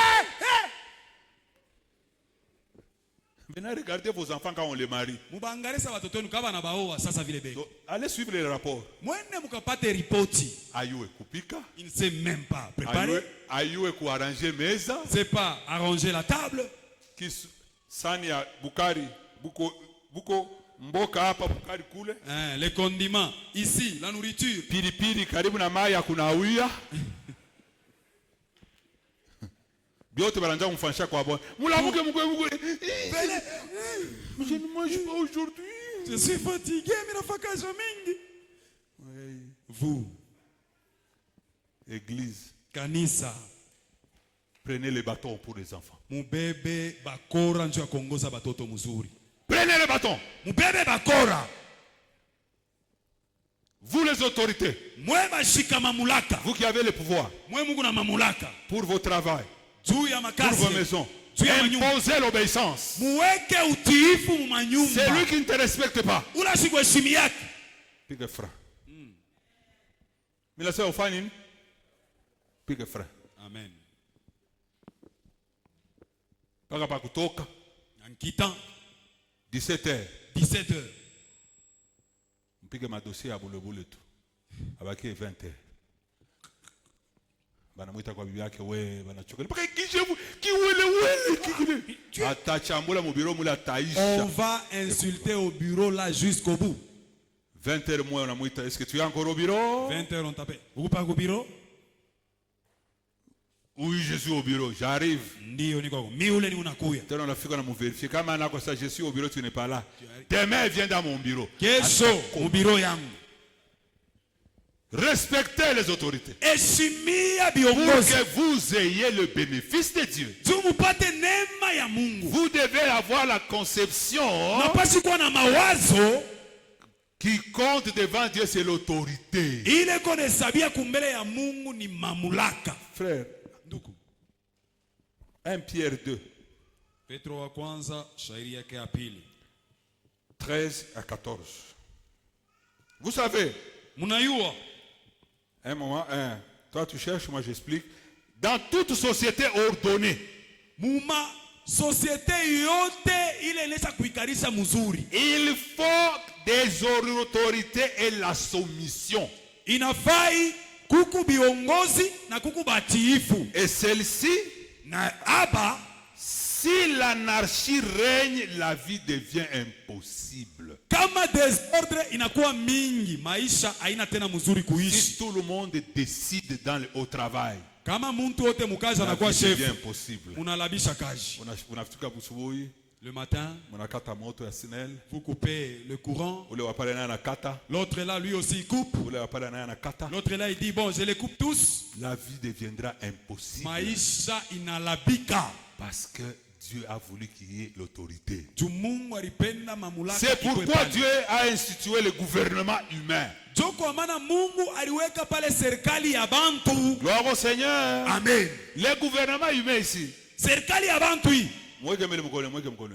Écoutez, le gouvernement humain serikali n'est pas venu du chef de l'État. haikukutoke kwa rais wa Lui nchi, a signé, yeye mais alipika le tukistari, gouvernement humain lakini vient de Dieu. ni Mungu jua aliweka. Unashirika Là vous êtes encore fâché. juu mule mui gouvernement provincial muna kabila yenu. Dans le gouvernement provincial, il n'y a pas ta tribu. Njoo kinyo una condamné tu. Amuna tu mambo ingine una condamné. Ni juu tu ya ile. Il n'y a pas autre chose que tu condamnes, seulement le tribalisme. Mais Là. Dieu a institué le gouvernement humain. Il n'en existe aucun Hakuna hata moya sans sa volonté. ile itakuya ko bila mapenzi yake Mungu. Hakuna. Il n'existe pas un gouvernement humain. Hakuna serikali hata moya ya bantu. Aucun. Hata moya. J'ai dit aucun. Mimi nasema hata moya. Sans la volonté de Dieu. Bila mapenzi ya Mungu. Écoutez, Sikia. quand on veut nommer les gouverneurs, Kama napenda kuchakula quand on liwali, veut nommer les ministres, wanapenda kuchakula bawaziri. il y a 600 dossiers. Kuko madossier 600 pa meza. Celui-là de notre tribu. Il faut un peu s'occuper de lui. L'autre là, c'est moi qui a été son mentor. Regardez-le un peu. Mais on a besoin de 10 ministres. Mais banaitaji atu bantu kumi.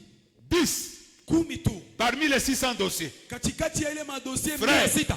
Nduku. Pawe kuweka potu jina yako Chansa. Pour seulement qu'on y mette ton nom de Chansa. Il faut que la volonté de Dieu.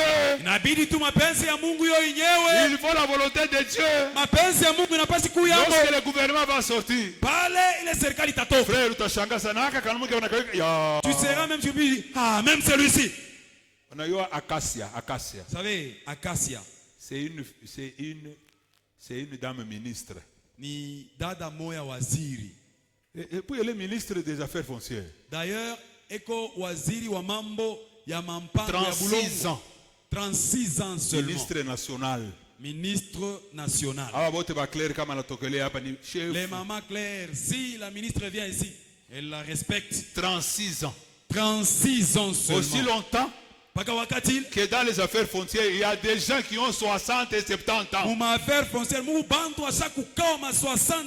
Mais la volonté de Dieu est tombée sur cette fille de 36 ans, célibataire. Célibataire. Elle est fiancée. Mais elle est ministre qu'on a signé. Elle signe les papiers. Toi, tu penses que c'est de la blague? Toi, tu vois que c'est un jeu. C'est la volonté de Dieu. Et comme elle a cette autorité, clair, tu vas dans son bureau, incline-toi. Elle va même te donner quelque chose d'autre. Si tu ne la respectes pas, ton travail fini. On va t'envoyer à l'hygiène et assainissement.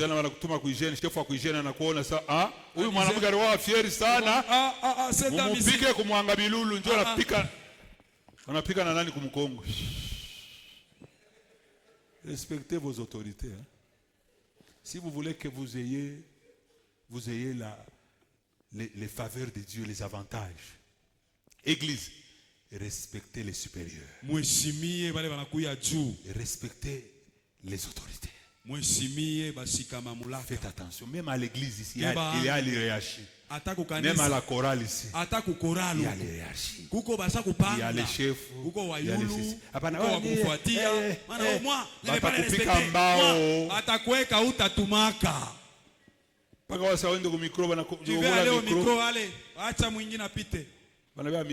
On prend le micro, on passe à l'autre. Tu viens au bureau, papa. Moi seulement. Frère Yannick. Le frère Yann seulement. Il a voulu m'épouser. Ah, c'est le mensonge. Impoli. Tu es impoli. Attention avec l'autorité établie. L'église doit avoir le respect des autorités supérieures. La nation congolaise doit changer à partir de l'église. À partir de UCS quartier. Ici, l'église doit faire changer le monde. Avec le respect. Alléluia. Amen. Tu vois seulement le pasteur qui t'appelle. J'aime mon fils Josué malgré qu'il est magistrat. Quand je l'appelle, il dit ceci. Mes respects, papa. Mes respects, papa. Il ne dit pas bonjour, papa. Mes respects, papa. Mes respects, papa. Oui, oui. Ça, c'est un enfant. Quand tu vois seulement le pasteur passer. Allô? Allô? Je pasteur a présenté. C'est le pasteur. J'ai déjà vu. Mina nakata na bonyeza na kubonyeza na jimisha. Shiku naita. Le jour que tu appelles. Minaona. Je vois. Michonne. Et j'ignore. Minaona. Je vois. Michonne. Et je ne vois pas. Respectez les autorités. Et Shimia Bakubwa. Angalia. Écoutez. La femme de papa est là. Tous les jours. Chaque après dimanche. Les pasteurs congolais venaient chez moi. Pasteur congolais ranzaka kuya. Qu'on parle de l'église. Tu as kuzungumuzia kanisa. Anayua sema mnapaswa kuwa sucré anapendaka sucré ya fulani. Elle sait que le pasteur aime anapendaka kitu fulani. Le pasteur aime ça. Tona pasteur anakuria paye kulamuka anafanya ananibariki na le pasteur mange après il bénit même. Ok. Je dis oui. Pasteur. Pasteur. Vous passez maintenant, vous êtes souvenu de moi. Hein? Mais je sais qu'il y a mon enfant ici. C'est ça ta façon de m'arrêter pour que je n'entre pas dans la maison. Respecte les autorités. Établis, même de l'église. Qui ont été établis, même à l'église. Si je viens chez toi, c'est parce que j'ai l'amour envers mon fils. Maï à 1000 francs. L'eau à boire de 1000 francs seulement. Si tu n'en as pas, il ne faut pas te faire souffrir. Dis papa, je manque même de l'eau à te donner. D'ailleurs, je vais prier. Je vais même dire, je constate qu'il y a la difficulté dans la maison. Laisse même quelque chose.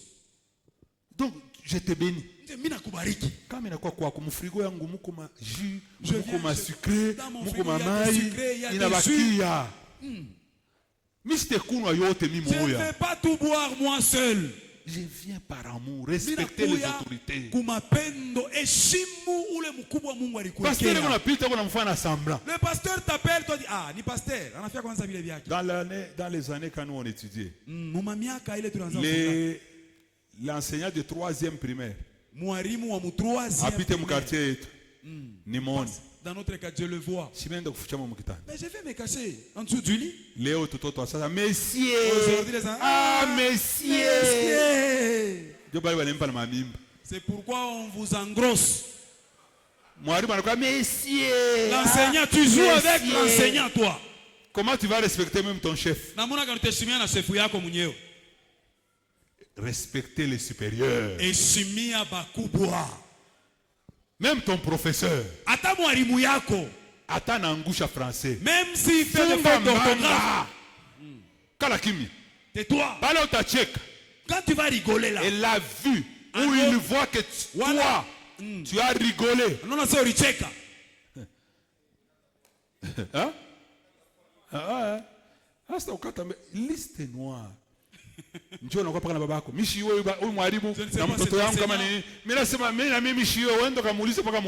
si je ne sais pas, va lui poser à lui seul la question. Faites attention. 1 Pierre. 1 Pierre 2, 13, 14. Nous lisons 1 Pierre 2, 13 à 14 au nom du Seigneur Jésus.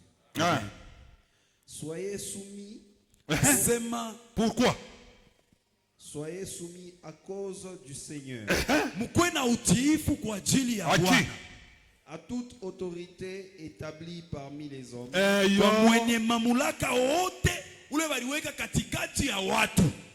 Soit au roi comme souverain. Soit au gouverneur comme envoyé par lui pour punir les malfaiteurs et pour approuver les gens de bien.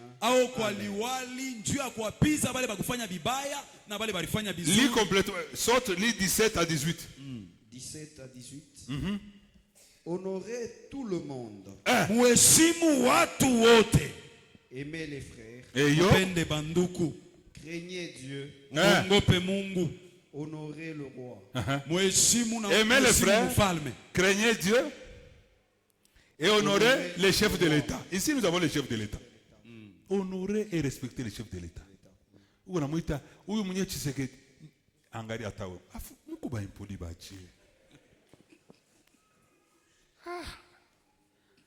Honorer le roi.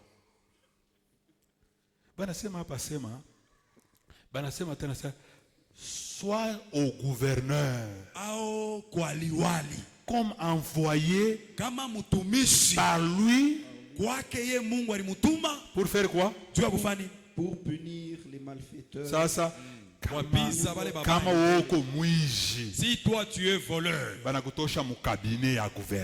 on t'enlève, on te retire du cabinet. Est-ce qu'il n'a pas ce pouvoir? Il n'a pas le pouvoir de punir? Il a le pouvoir. De punir les malfaiteurs? Il a le pouvoir. Kabila n'a pas. Où est le tribalisme? C'est pourquoi on laisse Mungu, fifi. Le pouvoir est à Dieu. Toi, tu ne peux pas la tuer comme ça. Comment on est-ce que il gonna pita. Qu'est-ce gonna pita? Ah, na pita tena nakufanya. Mimi napenda wakati ya Mobutu, mimi kama mnajua. À l'époque de Mobutu, utasema leo msitampigia mikono. Kama tu anapenda ado et quoi ça pouvoir Mungu asakupaka ba autorité iko terrible. Frère, unaweza kudécider hapa sema mimi kama fifi anaingia au Mr. Mulamuki. Tu peux te décider en disant que si elle entre ici, je ne vais pas la saluer. Kama napika tu anafungula tu mwanya. Ni mimi anachekesha. Wewe mwenyewe. C'est le pouvoir que Dieu lui a donné. Ni mamulaka ile Mungu alimupa. Ushikombanishe. Tu ne peux pas combattre cela. Elle est là pour punir les mal et le bien. Les malfaiteurs. Baba wafanya mabaya. Anakuchambura kunapita kwa radio kule. Ni mwizi. Ile makuta ya nani ya balabala ya Sando. Wewe ulikuwa hapo pale toshaka makuta ya Sando. Est-ce que toi tu es là quand on a libéré cet argent là? Ulikuwa hapo? Tu étais là. Kama nakuta sasa signaler mbele. Si on te dit donne des preuves ici. Anere nakubamba pala sana. Non. Ulisema mambo ya haribaka utupatie kwa information. Il a volé ça. Mimi nashikiaka tu. Non, j'ai aussi entendu. Unashikiaka wapi? Tu as entendu ça où? Socio-culturel. Chrétien, Mukristo, UCS, à partir d'aujourd'hui, kuanzia leo, respectez vos autorités. Heshimia ba autorité ba. Vous allez élever cette nation. Mutanyanyua hii nchi. Si tu vas au bureau de ton frère, même au boulot, respecte et cala bien. Mets-toi bien, donne-lui son pouvoir. D'ailleurs,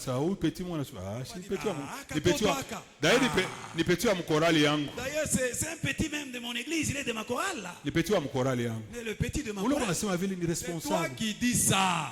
Pourquoi tu ne veux pas faire respecter l'autorité de Dieu? On dit votre chef. C'est mon frère. C'est votre frère. Oui. Est-ce que vous pouvez le voir? Le voir dans quel cas? Non, parce que si c'est dans un mauvais cas. 17 à 18. Honorez, craignez Dieu. Honorer les rois. 18. Serviteurs. Soyez soumis. Soyez soumis en toute crainte à vos maîtres. Non seulement à ceux qui sont bons, mais aussi à ceux qui sont d'un caractère difficile. Écoutez, même s'ils ont un caractère difficile, même s'ils ont le caractère difficile, soyez soumis. Vivre avec quelqu'un qui est difficile, c'est une grâce.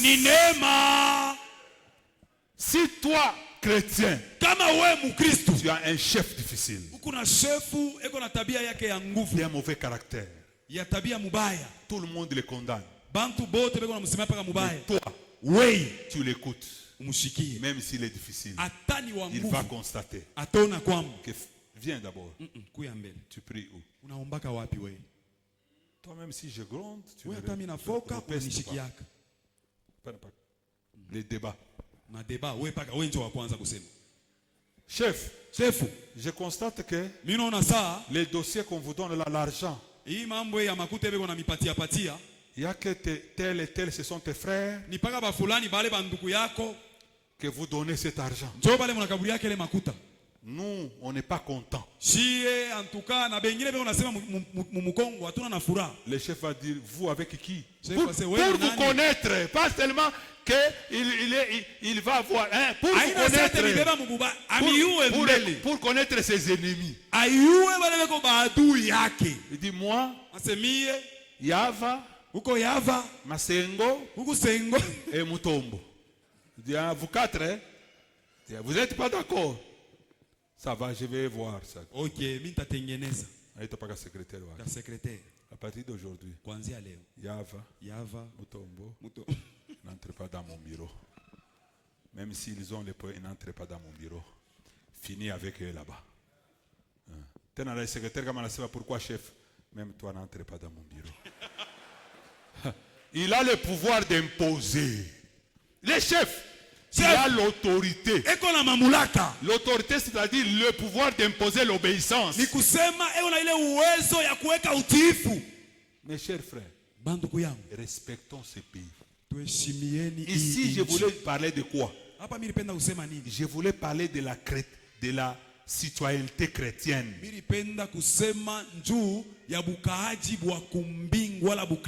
La citoyenneté. Je peux résumer en 4, je finis. En 4 points de la citoyenneté chrétienne. De la citoyenneté. Qui est citoyen? Dans l'ancien temps, on était des citoyens. Tu es citoyen. Maman, tu es encore citoyenne. Maman, naweye uko mkaaji. Ça ne veut pas dire que c'est resté dans l'ancienne république. Citoyen et citoyenne. Citoyen mwanaume na mwanamuke. C'est celui qui fait preuve ni ule eko naonesha d'esprit civique. Eko naonesha roho ya kufuata sheria. C'est ça un bon citoyen. Jo ule anakuya mkaaji mzuri. Gloire au Seigneur. Amen. Oh, il y a le ministère de la nouvelle citoyenneté. Qu'est-ce que la citoyenneté? La citoyenneté, c'est la qualité du citoyen. Un bon citoyen, c'est celui qui respecte l'autorité et la loi du pays. C'est pourquoi au parquet on dit la loi est dure mais c'est la loi. Un bon citoyen doit connaître la loi. D'ailleurs, je vais demander aux magistrats de venir nous développer chaque fois, même dans la jeunesse. Venez parler des infractions. Les infractions, parce que des fois, nous vivons dans des choses, mais on ne sait pas ce que nous faisons. Donc, la citoyenneté, c'est la qualité, la bonne qualité d'un citoyen. Quelqu'un qui respecte, un chrétien doit respecter la loi.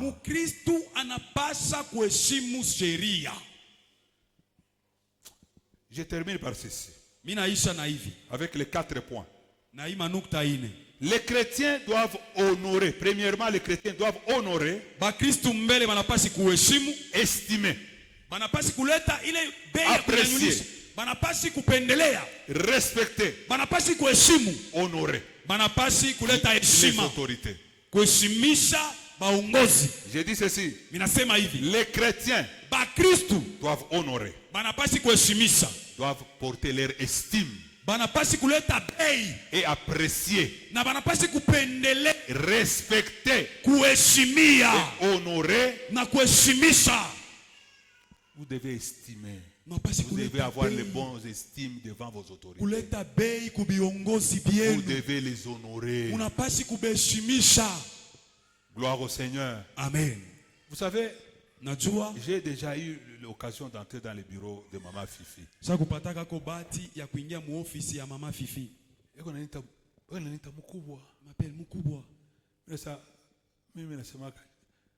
Maman. Que Dieu vous bénisse. Nous tous qui sommes ici, c'est toi qui es notre chef. Nous prions pour toi. Que Dieu te donne la force et la vie et l'intelligence ainsi que la sagesse. Papa, à la fin, elle demande que je prie pour elle. Et puis elle me donne même mon petit colis de $2000. Je mets dans ma poche. Je sors, je dis que tu l'insultes seulement. Par respect. Elle n'a jamais entendu que je l'ai insulté. Et elle n'entendra jamais. Parce qu'elle est établie par Dieu. Je dois la respecter. Et par mon respect, les mamans sont là, elles ne partent pas. On vous appelle, vous quittez comme ça gratuitement. Respectez-les. Vous devez les honorer. Vous devez estimer les apprécier. Le croyant doit être conscient que chaque humain a été créé par l'image de Dieu. Des deux. Les chrétiens doivent aimer leurs frères et sœurs. Nous avons lu ici. Vous devez aimer vos frères et sœurs. Les frères en Christ. Les membres de la famille de Dieu doivent s'aimer les uns les autres. Oui. Vous.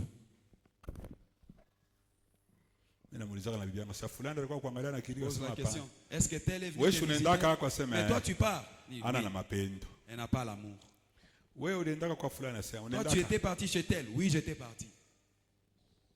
Pourquoi vous ne pouvez pas vous visiter les uns les autres? On te dit que ta soeur est dans une difficulté. Ton frère a été arrêté. Au lieu de dire, vous pensez que si aujourd'hui je suis en prison, c'est un péché qu'il a commis. Il y aura certaines choses qui ne concernent même pas. Les pasteurs aussi en prison, scandale. C'est toi maintenant qui deviens un catalyseur. Vous avez entendu, il est en prison. Je ne sais pas comment est-ce que l'église va s'éparpiller. C'est toi qui veux éparpiller l'église? Aimez-vous les uns les autres. Si tu as un boulot, prends d'abord ton frère et ta soeur.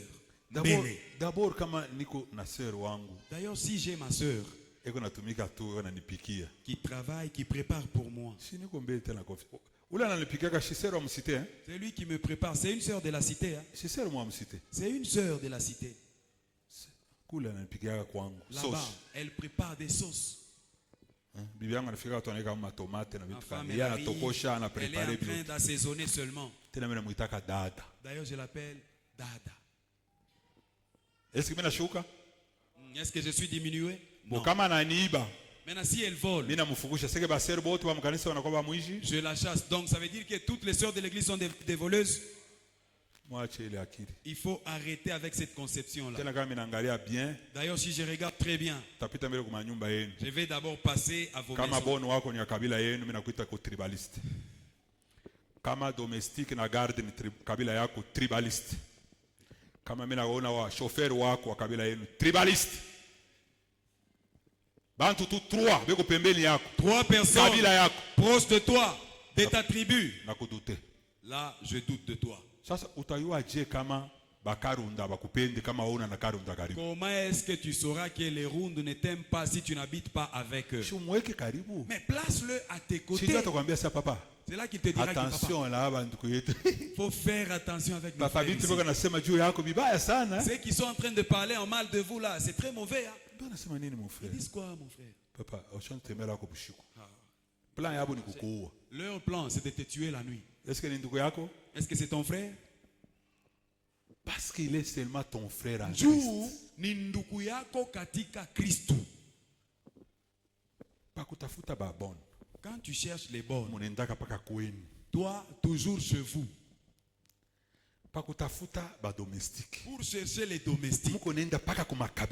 Toujours dans l'association socio-culturelle. Pourquoi? Pourquoi ça?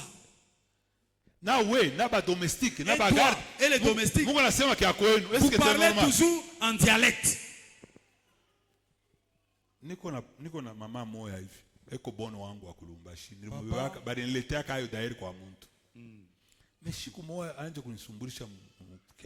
Un jour, elle a commencé à parler dans le dialecte. Comment? N'ose plus jamais. N'ose pas. Quand on t'a amené ici, c'est lui qui t'a amené, il est de ta tribu. Maintenant, pourquoi tu veux montrer à tous ces gens ici que je suis de ta tribu? Faites attention. Keba ange. Kulumbashi ni bagarde ba kabila shiwe na bakabila yabo. Huku kwenye bagarde na bagarde na ba domestique na babone na babido shiwe kabila yabo. Kumakaji yangu shiwe na kabila ya Mungu. Je ne connais aucune de leurs tribus. Kama mimi nakuwa malade, si je suis malade, écoutez-moi. Munishiki. Un jour, je tombe malade. Un de mes frères biologiques m'avait amené à manger. Il a amené si ce sont des poules. Or, je n'avais même pas mangé. Et moi, j'étais malade seulement. Les travailleurs de tous mes travailleurs constatent que papa est pas la colère. Que papa ne s'est pas mis debout. En tout cas, qu'est-ce qu'ils ont commencé? La nourriture qu'ils ont amenée ce jour-là. Ils entendaient à la fenêtre. Non. Patron, cette nourriture ici qu'on a amenée. On a appelé celui qui a préparé. Est-ce que tu as préparé les histoires de ce jour-là? Non, je n'ai pas préparé. Est-ce que c'était mes frères biologiques? Est-ce que je ne connais même pas. Mais ils savent que je suis serviteur et je suis leur patron. Et ils sont contents. Faites attention, aimez-vous les uns les autres. Gloire au Seigneur. Amen. Le quatrième et le troisième point, les chrétiens doivent craindre Dieu.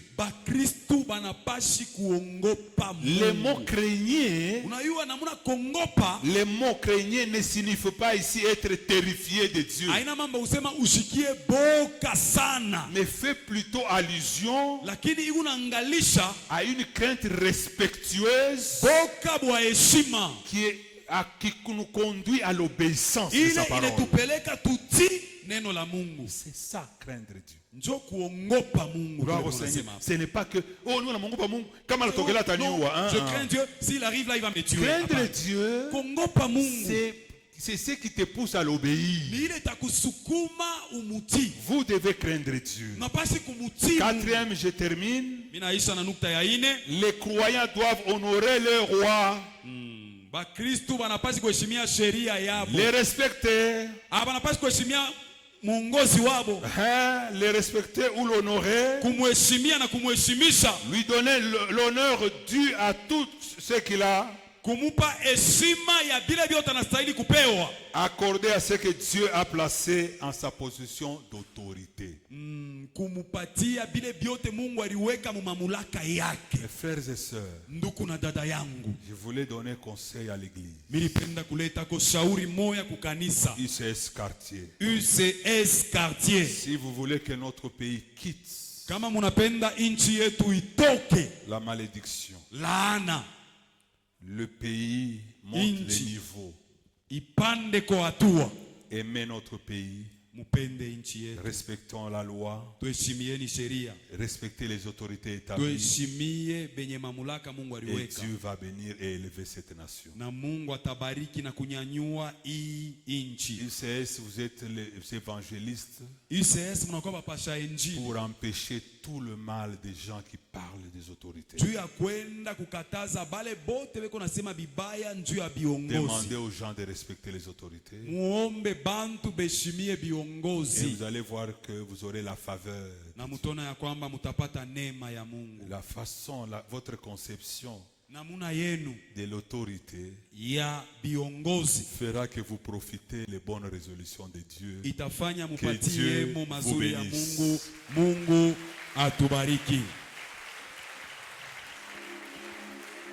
Gloire au Seigneur Jésus. Amen. Pendant 2 minutes, katika dakika 2, là où tu es, pale wiko, tu vas te lever. Utasimamia kwa juu. Tu vas demander pardon. Utaomba usama selon la parole. Kulinganisha na neno. Où est-ce que tu t'es retrouvé? Ulijikutanisha wapi? Dans le mal. Peut-être tu n'as pas bien respecté les membres de ta famille, tes parents, tes grands frères.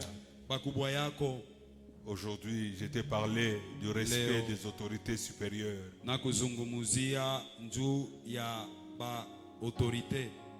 Même les autorités du pays. Vous savez, aujourd'hui, les gens pensent que la guerre, ça devient comme un cinéma à la télé. Même dans les réseaux sociaux. Frère, est-ce que tu connais ce que tu dis? Les gens qui vivent là-bas dans les difficultés, est-ce que tu peux te mettre à leur place? Faites attention. Nous devons respecter le pays et la loi du pays et les autorités. Commençons d'abord, nous, Église, à demander pardon de tout mal qu'on a parlé des autorités, de nos chefs, les autorités à tous les niveaux. On a parlé ici des serviteurs devant leur maître.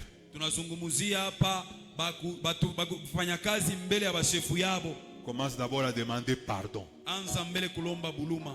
Peut-être par ta parole, ce pays n'a pas avancé. Peut-être pour ce que tu avais dit. Tu as donné la semence à beaucoup de gens qui n'aiment plus les autorités. Demande pardon de tout mal que vous avez fait sur vos supérieurs. Et après le pardon, vous allez encore dire au Seigneur, nous délivrons notre pays. Nous voulons que tu donnes la paix dans ce pays. Donne la paix. La Bible dit priez pour vos autorités. Nous allons prier pour les autorités ce matin. Nous allons prier pour la madame gouverneur, les ministres provinciaux, les maires de la ville, les bourgmestres. Nous allons prier pour eux. Pour que Dieu leur donne le pouvoir et l'intelligence.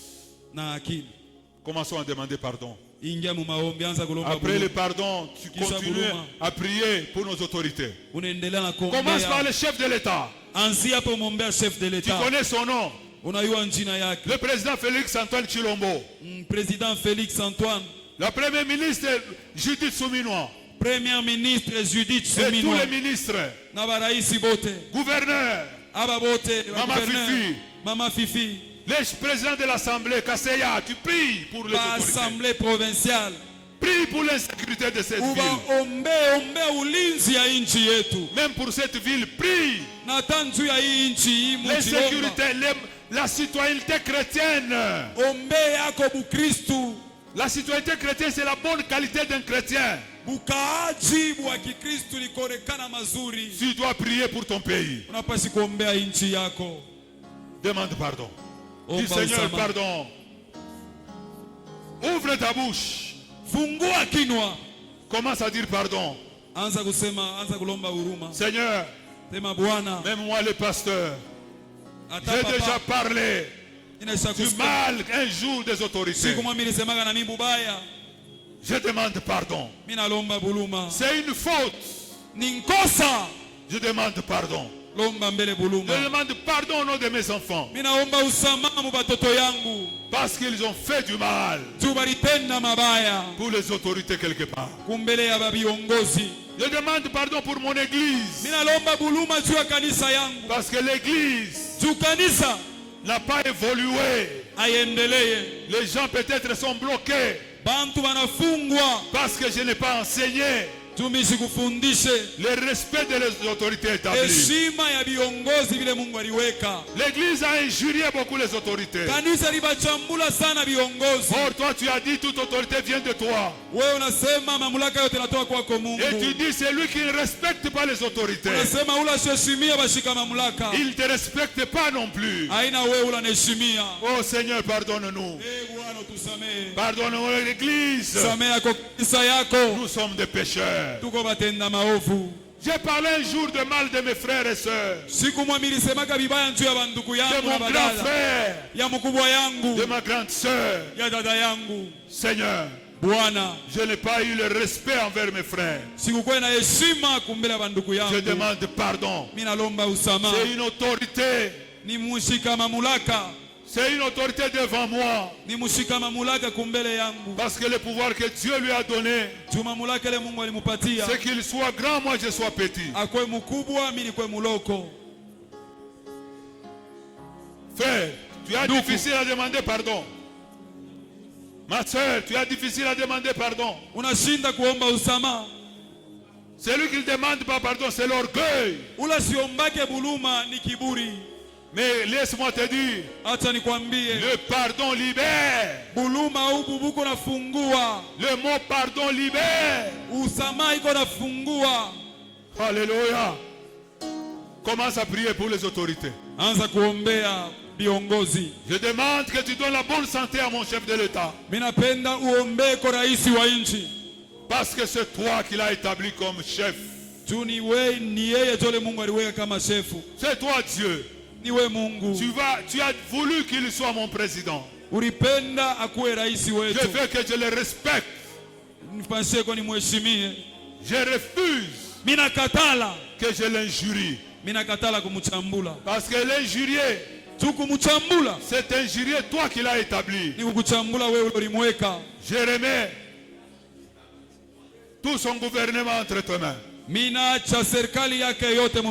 remets Madame la gouverneure, garde-la. Elle a une grande charge dans cette province. C'est nous les chrétiens qui devons l'aider à réussir. Mais nous sommes aussi dedans pour le critiquer et pour parler du mal d'elle. Non, Seigneur, ce matin, nous prions pour elle. Nous prions pour le gouvernement, pour le vice-gouverneur, pour le président de l'Assemblée, pour tous les députés. Seigneur, lorsqu'ils feront des réunions, donne-leur de bonnes résolutions pour que la ville soit en paix. Je prie pour les militaires qui sont en train de mourir au front à cause de garder mes biens. Oh, pour que moi je sois en paix. Les autres dorment sur la pluie. Les policiers pour nous garder. Oh Seigneur, garde-le. Protège cette ville. Protège les bourgmestres de cette commune. Je bénis aussi tous mes frères qui ont les responsabilités. Tous ceux qui ont des responsabilités au travail, donne-leur la sagesse, donne-leur l'intelligence de faire fonctionner ces pays.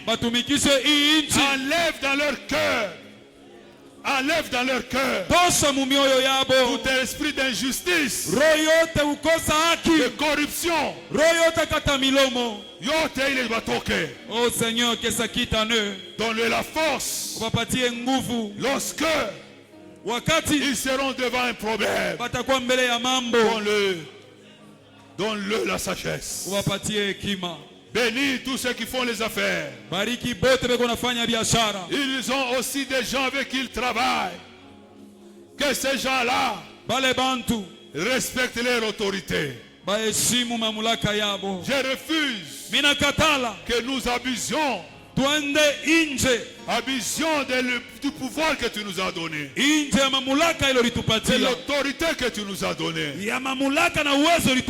Je remets tout ce que nous avons prié entre les mains du Seigneur. Alléluia. Nous disons Amen et on acclame le Seigneur. Yes.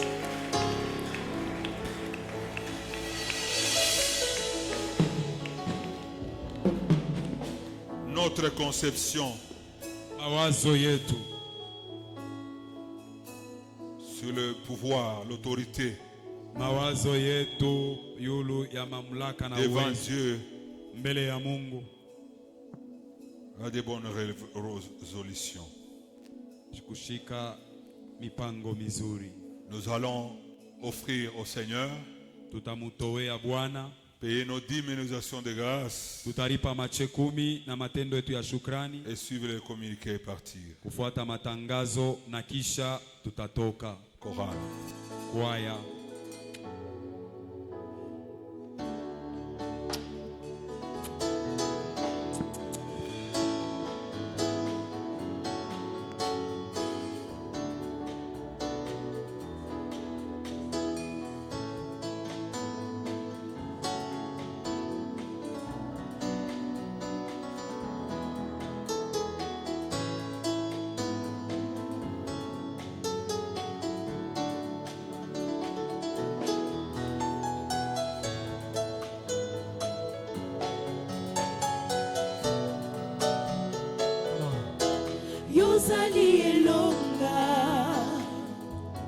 Yozali elonga nanga Yahweh yonde kimya Yahweh yonde kimya nanga Yozali elonga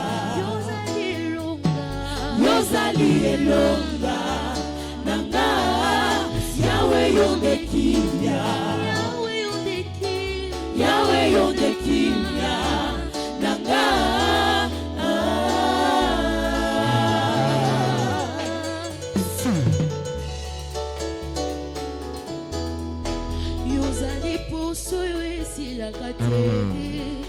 Yonde yosili saba posa nyusu ya Yozali poso yosili kate Yonde yosili saba posa nyusu ya Yozali makasi nangai tango nalimbi Yonde yosili sama yele ya moili satana Yozali makasi moto makasi nangai Yobondelanga bitumba oyo na ebi moto na makuluti Nakulala na kimya nakula mukape na kimya ona yebi yo mubonti molongi Nakulala na kimya nakula mukape na kimya ona yebi yo mubonti molongi Yozali longa c'est vrai Yozali longa nanga Yahweh yonde kimya Yahweh yonde kimya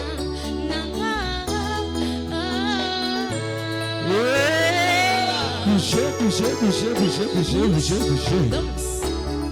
Bouchez.